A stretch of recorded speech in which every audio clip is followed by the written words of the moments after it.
खेल के मैदान से आपको खबर देंगे। मोहम्मद रिजवान साहब कल जब पाकिस्तान बैटिंग कर रहा था तो ये पीछे बैठकर एक इस्लामिक बुक पढ़ रहे थे और इसने स्कोर कितने बनाए हैं? जस्ट 12 स्कोर बनाकर ये आउट हो गया है। हालांकि जहां इसका हक बनता था कि ये देखे कि बॉलर कैसी बॉल कर रहे हैं, शुमार जोसेफ कैसी बॉल कर रहा है, सील्स कैसी बॉल कर रहा है, किमर रोच कैसी बॉल कर रहा है, उधर ये बैठकर एक इस्लामिक बुक पढ़ रहा है। और उसने पाकिस्तान की, मोहम्मद रिजवान की, पूरी पाकिस्तान टीम की डिसरिस्पेक्ट कर दी है।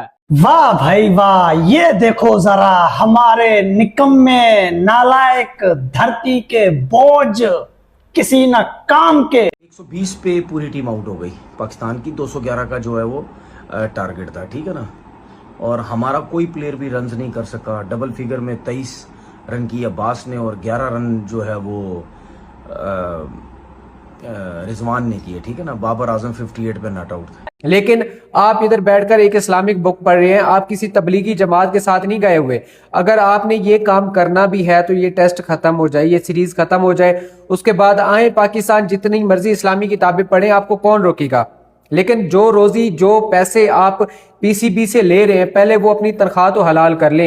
उसने बोला कि ये टीम, ये पहन के टगे, ये कहती है जी हम बड़े प्रोफेशनल हैं, हम बड़े ये हैं, हम बड़े जो है वो दीन इस्लाम की बातें करते हैं। शॉकिंग स्टैट ये है, रिजवान पिच के ऊपर डांस कर रहा होता है। रिजवान की मैंने एक चीज नोट की है, रिजवान हर फास्ट बॉल के ऊपर गिरता है नीचे की तरफ, और वो कितनी दफा बच जाएगा। वो किधर है जिसके चूतर पीछे, बल्ला आगे, कमर यूं है, तेरी ऐसी ये क्या है? अबे क्या है? बचतो बिल मटके की दुकान। पकड़ पकड़ के सारे टेस्ट मैच में तो मजे। ये जो मोहम्मद रिजवान, ये जो पूरा वाली वारिस बना हुआ है पाकिस्तान टीम का, कि बाहर से कोई भी कोच आता है पाकिस्तान में तो उसको जो है वो सर पहले कहता है तू मुसलमान हो जा। यानी कि क्रिकेट में आप इन चीजों के ऊपर बहस नहीं करते भाई। वैसे तो ये कहता रहता है कि मुसलमान का काम है किसी दूसरे इंसान से पहले सलाम करना, लेकिन इतनी ही इसको मेरी बातें बुरी लगी थी। क्या ये उस वक्त ओवर एक्टिंग नहीं था कर रहा? मैंने अगर बोला कि 50 पैसे काटो इसकी ओवर एक्टिंग के, तो गलत तो नहीं था। चलो यार 100 पैसे काट लेंगे अगर रेट काट सी। पाकिस्तान क्रिकेट टीम तो भाई जिस तरीके से फेल हुई है, मैं तो थप्पड़ों से मारने का दिल करता है जो इनकी हरकतें आपको देखने को मिली हैं, क्योंकि कोई भी नहीं जानता कि पाकिस्तान क्रिकेट टीम करने क्या चाहिए वेस्ट इंडीज के अंदर। बहुत हो गया, देख लिया, चांसेस दे दिए, स्टार्स बना दिए। वर्ल्ड टेस्ट चैंपियनशिप की बात करते हैं, नंबर देखो हमारा, और वर्ल्ड टेस्ट चैंपियनशिप। बांग्लादेश हमें तड़ियां लगा के चला जाता है टेस्ट मैच में, वेस्ट इंडीज हमें तड़ियां लगा के चला जाता है टेस्ट मैच में, और हम कहते हैं जी क्या सिस्टम है। कभी व्हाइट लर्न लिया, कभी ब्लैक लर्न लिया, ओ किंग रे कैसा लर्न लिया ये तुमने, कैसा लर्न लिया, ओ हमको रुला दिया। मेरे लिए इतनी ज्यादा ये सदमे की बात है कि समझ नहीं आ रहा कि पाकिस्तान की इस हार के ऊपर क्या बात करें। ये कहां का किंग है भाई, ये कहां का बैट्समैन है, ये गेम अवेयरनेस है जो बाबर आजम ने इस टेस्ट मैच में शो किया है। या अल्लाह, या तो हमें उठा ले या इस टीम को उठा ले। इस टीम से जीत की उम्मीद लगाना बिल्कुल ऐसा ही है जैसे राफेल आए और जेफ 17 थंडर का शिकार करके चले जाए। ना तो उनका वो सपना कभी पूरा होगा और ना तो हमारा ये सपना पूरा होगा कि हम छोटे टारगेट को चेस कर। अरे कभी तो अच्छा खेल लो निकम्मो, कभी तो अच्छा खेल लो नालायको, कभी तो बॉलर्स की मेहनत के ऊपर यार कोई अच्छी क्रिकेट खेल के दिखाओ। भाईजान वेस्ट इंडीज के कालू ने पकड़ के मेरी बबरों की टीम को बजा दिया है, लर्न भी दे दिया है और मुंह भी काला कर दिया इनका। ये बैन के टके, मतलब पाकिस्तान से वेस्ट इंडीज सिर्फ और सिर्फ लानत लेने के लिए गए हुए थे। मेरी बबरों टेस्ट में दोबारा कप्तान बनती है सिर्फ और सिर्फ इसको कतई तलब हो रही थी भाईजान लर्न लेने की, लेकिन इसने जब देखा कि भाईजान वो वेस्ट इंडीज का भाईजान जेटन सील्स का काला स्या लर्न आ रहा है, उसने भाई बोला भाई मुझे कुछ ना कुछ हो रहा है, मुझे लर्न चाहिए और वेस्ट इंडीज का ही चाहिए। लानत है तुम लोगों के ऊपर, साले 2 टके के तुम लोग पता नहीं कहां से निकल कर आ जाते हो।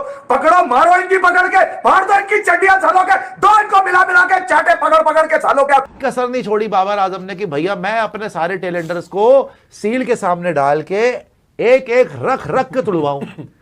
किसी के जबड़े में बॉल लग रही है, कोई बोल्ड हो रहा है, कोई एलबी हो रहा है, कोई कैच हो रहा है, बट खुद ढीठ बॉब्जी द भांड, बॉब्जी द गैंडा द भैंसा द टिड वाला है जी। टिड इतना बड़ा रखा, टी शर्ट में भी निकल रहा है मटके टाइप का। तो 58 नॉट आउट का फायदा क्या हुआ? वेस्ट इंडीज से पहला टेस्ट मैच हार गए। ये टेस्ट मैच एक टाइम पर आप जीतने की पोजीशन में थे, आपने अपना हिसाब किताब सेटल कर लिया था, इसके बावजूद 90 रन से हम ये हार गए हैं। और हमारे वही दो पुराने मसले पिछले 5 सालों से मैं देख रहा हूँ कंटिन्यूसली, वही दो पुराने मसले, बैटिंग कोलैप्सेस, टेल एंडर से मार खा लेना। मुझे यही बात तो समझ नहीं आती कि बाबर आजम कब विराट कोहली की तरह मैचेस जितवाएगा पाकिस्तान को। जले हुए कारतूस, डरपोक, बुज़दिल प्लेयर जो आपके टॉप 20 में नहीं आते, उनको आपने उठा के कप्तान बनाया हुआ है। मेहंदी है लगने वाली, घंटा है बजने वाला, बन के गया है कप्तान, घंटा हुआ बेईमान, ओ मेरा घंटा हुआ बेईमान। मेहंदी है लगने वाली, घंटा है बजने वाला, बन के गया है कप्तान, ओ जी घंटा हुआ बेईमान। घंटा बज चुका है जी। वेस्ट इंडीज के कालू ने मेरे बॉब्सी को टेस्ट में कमबैक का काला स्याह लर्न दे दिया है। बॉब्सी भाईजान इसको बड़ा मजे से एंजॉय कर रहा है, मैं अब इसकी लेने लगा हूं, क्योंकि भाईजान जब तूने टेस्ट कप्तानी छोड़ दी थी तो वापस भाईजान लर्न लेने क्यों आया है? आ जाओ भाई, इसकी मैंने लेनी है जरा।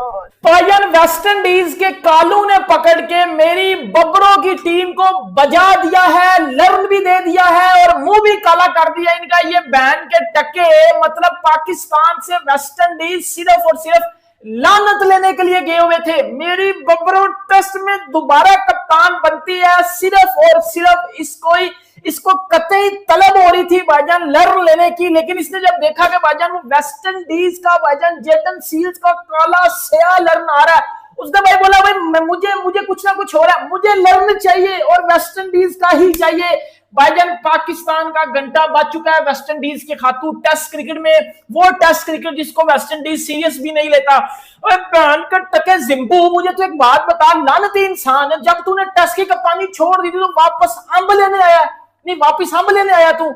पाकिस्तान का नाम भाईजान तू पहले 3-4 साल जलील करवाता रहा, लेकिन तूने भाईजान अभी भी हार नहीं मानी, तू फिर कप्तान बन गया और वेस्ट इंडीज ने पाकिस्तान को पहले टेस्ट मैच में भाईजान अपना लर्न पकड़ा दिया और अब ये लर्न लेके झूमते रहो। इसको मैच की बात कर लेते हैं, अंदाजा लगा लो भाईजान हमारी क्रिकेट की पैन बच चुकी हुई है इस टाइम हमारी क्रिकेट की। हम ना बस बांग्लादेश से जीत पा रहे हैं। सुनिएगा जरा, बांग्लादेश हमें वनडे में मारता है, बांग्लादेश हमें T20 में मारता है, बांग्लादेश हमें टेस्ट में मारता है। लास्ट ईयर हम वेस्ट इंडीज जाते हैं, वेस्ट इंडीज हमें ओडीआई सीरीज में पेलता है, इस साल हमें वेस्ट इंडीज ने टेस्ट सीरीज में पेल दिया है। और वेस्ट इंडीज बांग्लादेश से हम लोग कुत्ते की तरह पिट रहे हैं। मुकाबला हमने भाईजान अपना इंडिया के साथ करना है।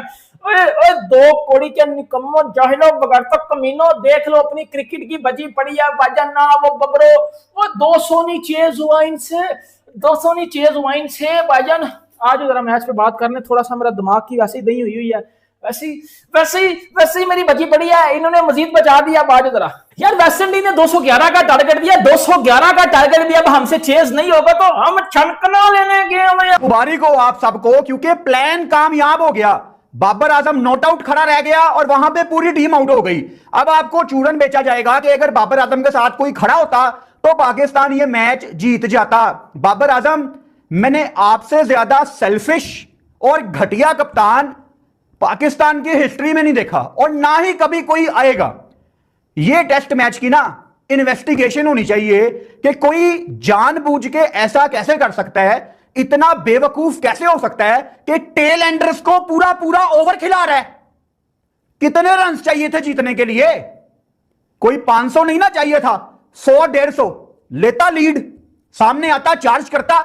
मोहम्मद अली को पहली बॉल पे सिंगल लेके पूरा पूरा ओवर खिला रहा है। वाह भाई वाह, ये देखो जरा हमारे निकम्मे नालायक धरती के बोझ किसी ना काम के टेस्ट मैच में 211 का टारगेट चेस नहीं हुआ है। अरे 211 के टारगेट के पीछे 90 रन से शिकस्त खा गए। 120 पे जो है कि हमारी टीम ढेर हो गई। ये आज के टाइम की हमारी क्रिकेट है। दुनिया की क्रिकेट देखो कहां से कहां पहुंच गई, हमारी क्रिकेट देखो जहां थी वहीं मरी हुई है। हमारी क्रिकेट देखो बांग्लादेश जैसी टीम हमें टेस्ट सीरीज में क्लीन स्वीप कर देती है। वेस्ट इंडीज जैसी टीम जिसको कोई भी वहां जाके पेल के आ जाता है, उसने हमें जो है कि 90 रन से हरा दिया। 120 रन पे हमारी टीम टेस्ट मैच में ढेर हुई है। ये कोई वनडे नहीं था, ये कोई T20 नहीं था, ये टेस्ट मैच था। 2 दिन में 211 चेस करने थे। एक ही दिन में 2 सेशन खेलकर टीम के घोड़े लग गए। ये तो एंड में अब्बास और बाबर ने आके पार्टनरशिप लगाई है, वरना हम तो 75-80 पे ढेर हो रहे थे। 71 रन पे हमारी 9 विकेटें गिर गई हैं। ये कब सीखेंगे? ये कब जो है कि सुधरेंगे? कब ये अच्छा खेलेंगे? अरे कभी तो अच्छा खेल लो निकम्मो, कभी तो अच्छा खेल लो नालायको, कभी तो बॉलर्स की मेहनत के ऊपर यार कोई अच्छी क्रिकेट खेल के दिखाओ। बॉलर्स की बेचारों की मेहनत जाया कर दी, मेहनत बर्बाद कर दी। तफसील से भाई करते हैं बात। वेस्ट इंडीज जब 180 प्लस पे आउट हो गई थी ना, मुझे वहीं पे डाउट था कि ये हमारे वाले चेस नहीं कर पाएंगे। जहां वेस्ट इंडीज अपने घर में 200 नहीं बना पाया, वहां पे ये बेचारे सिफारिशी, ये पर्चियां, ये कहां से बना पाएंगे 211? इनके बस की बात नहीं है। ये 211 नहीं, ये इनको 411 की तरह लगेगा। और बिल्कुल वही हुआ, बिल्कुल वही हुआ। 90 रन से कपड़े फट गए। बांग्लादेश के बाद वेस्ट इंडीज ने भी हराकर वो WTC का जो ख्वाब था ना, वो दोनों टांगों से पकड़ के उन्होंने उस ख्वाब को जो है कि चीर के रख दिया है।